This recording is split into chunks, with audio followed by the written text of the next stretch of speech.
안녕하세요. 아들 둘의 장남과 결혼한 30대 여자입니다. 시동생은 서울로 대학 가서 직장을 잡고 살아 자주 볼 일이 없는 상태라 저희 부부가 되도록 자주 찾아뵈려 했습니다. 그런데 시어머니 주변에 효녀인 딸과 효부인 며느리들이 많은지 결혼 초기에 그동안 꿈꿔온 로망을 얘기하며 딸 같은 며느리를 요구하시더군요. 저는 시어머니의 말씀을 듣고 처음부터 선을 그었고요.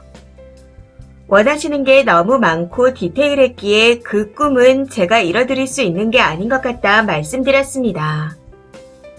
그런데 제가 그런 반응을 보이니 남편을 들들 볶으시는 건지 중간에서 이러지도 저러지도 못하며 점점 말라가는 남편이 보이더라고요. 정말 많이 힘들어하는 것 같았습니다. 남편도 도저히 참지 못하고 내가 너무 힘들다. 그냥 엄마가 딸을 입양하던가 해라. 하고 시어머니한테 말씀드렸는데 그 말에 시어머니는 걔도 참 별나다. 그냥 친정 엄마라고 생각하면 뭐가 어렵냐. 하고 말씀하셨다 하더군요. 그 이야기를 전해 듣고 응? 우리 엄마 살아 계시는데 새엄마가 생겼나? 하는 생각이 들었습니다.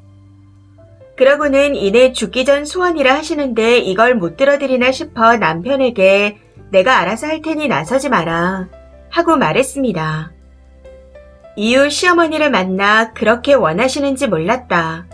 제가 더 살갑게 하겠다 하고 말씀드렸더니 이제 엄마라고 부르고 서로 더 편하게 지내보자 하시더군요. 그래서 알겠다. 대신 저도 진짜 엄마한테 하는 것처럼 할 테니 어머님도 딸처럼 대해주셔라 했습니다. 그 이후부터 퇴근길에 전화해서 짜증났던 부장님 욕도 하고 주말에 같이 백화점에 가서 옷을 사달라고도 했습니다. 그리고 엄마한테 받아오던 반찬도 해달라고 했었죠.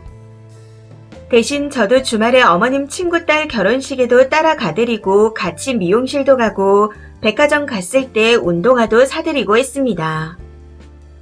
그리고 지난달에는 계속 야근을 하고 너무 힘들어 주말에 시댁에 가서 쉬어도 괜찮겠냐 여쭤보니 오라고 하셔서 토요일 늦게 일어나 가는 길에 남편과 햄버거를 사 먹고 시댁에 가서 쉬었습니다.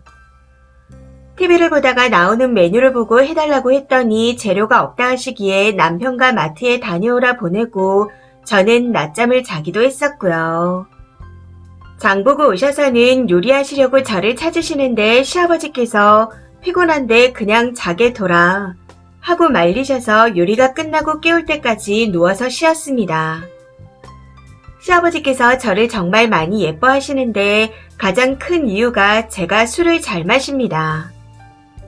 시어머니와 남편, 시동생은 맥주 한두 잔 정도만 마셔도 취하는데 저는 소주 2병은 거뜬해서 술 마실 상대가 생겼다고 엄청 좋아하셨거든요.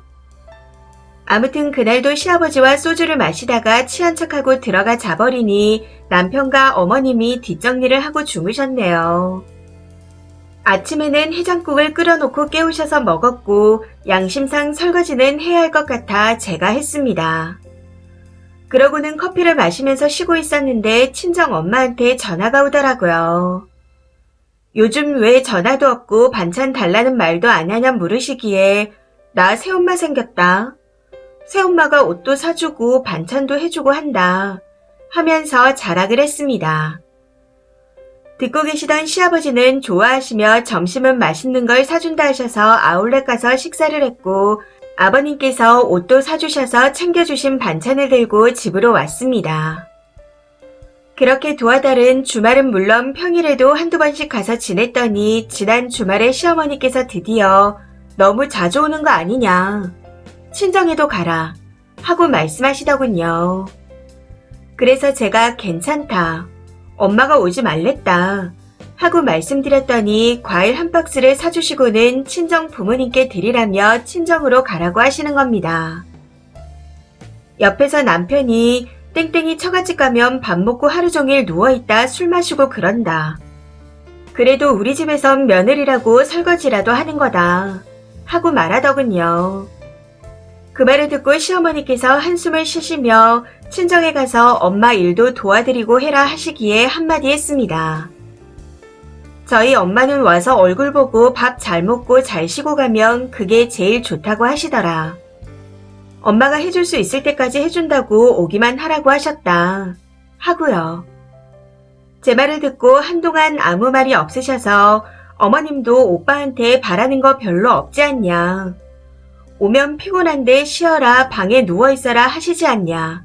하고 말했더니 옆에서 남편이 원하는 거 있으면 엄마 자식한테 얘기해라. 며느리는 딸이 될 수 없다. 엄마 자식은 나다.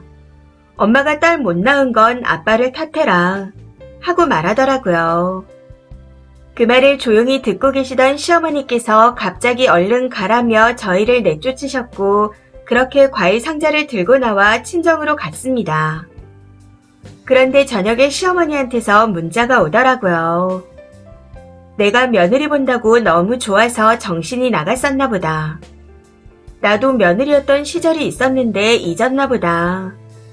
그래도 서로 얼굴 붉히지 않고 앞으로 좋은 고부 관계로 지내보자. 그동안 아둔한 시어머니 때문에 고생했다. 고맙고 미안하다. 하시면서요. 그러면서 같이 백화점에 가고 외식하고 커피 마셨던 건 좋았으니 가끔 가자며 맛있는 것도 예쁜 것도 다 사줄 테니 한 번씩 시간을 달라고 하시더라고요. 그래서 알았다 말씀드리며 언제든 전화 주시라고 답장했습니다. 그간 많은 일들이 있었지만 대충 간추려서 썼는데 잘 쓴 건지 모르겠네요. 글을 쓰면서 생각했던 게 역시 친엄마 같은 시어머니는 있을 수 있어도 딸 같은 며느리는 있을 수 없다는 겁니다. 서로의 니즈가 전혀 다르니까요. 시어머니가 대가를 바라지 않고 딸처럼 품어주시면 며느리도 노력하고 딸같이 하겠지만 딸 같은 며느리를 원하는 시어머니는 딸도 며느리도 다 원하고 본인의 요구사항이 너무 확실하잖아요. 사실 저는 저희 시어머니께서 좋은 분이라 큰 소리 없이 지나갈 수 있었던 거라 생각이 듭니다. 저는 이것만으로도 너무 감사하다고 생각해요. 앞으로는 시부모님을 잘 챙겨드리되 적당한 거리를 유지하며 지내보려고요. 이제 주말을 편하게 보낼 수 있을 것 같아 기분이 좋아 글을 올려봅니다. 긴 글 읽어주셔서 감사합니다. 댓글입니다. 첫 번째. 저도 시어머니가 딸 생겼다고 매일매일 하루에도 몇 번씩 연락을 하셨습니다. 그래서 휴일에 시댁 가면 친정에 온 것처럼 늦잠 자고 아침밥 안 먹고 저녁엔 남편과 맥주를 마시곤 했었죠. 과일도 시어머니가 깎아주는 것만 먹었고요. 이것 말고도 더 많았는데 그런 행동을 한 이유로 딸이라는 얘기는 쏙 들어가고 며느리라고 하십니다. 그래도 맏며느리라고 잘해주셔서 이젠 저도 어느 정도 며느리답게 할 건 하면서 지내고 있네요. 두 번째. 우리 시어머니는 자기 입으로 이제 나는 엄마고 너는 딸이다 하셨습니다. 그래서 친척 모임에서 엄마 하고 불렀더니 조용히 따로 불러 밖에서는 어머님이라고 불러야지 하며 잔소리를 하시더라고요. 그래서 제가 홍길동도 아니고 엄마라고 하라면서요 하고 말했었죠. 그 뒤로는 그냥 어머님이라고 계속 부르고 선을 제대로 긋고 살고 있습니다. 세 번째. 딸을 날로 먹으려는 시어머니들이 많네요. 아기 때 기저귀를 갈아준 적이 있나 학교 다닐 때 등록금이라도 내준 적이 있나 딸은 갑자기 하늘에서 뚝 떨어지나요? 그저 말 잘 듣는 꼬봉 하나 거느리고 싶은 거죠. 네 번째. 시어머니들이 원하는 딸 같은 며느리는 본인 입장에서 딸의 장점과 며느리의 장점만 합친 며느리라는 겁니다. 즉 자기에게 1에서 10까지 봉사해주는 며느리여야 한다는 거죠. 딸처럼 알랑방구도 껴야 하고 잘 어울려줘야 하는데 며느리처럼 부려먹으면 일도 군소리 없이 해줘야 합니다.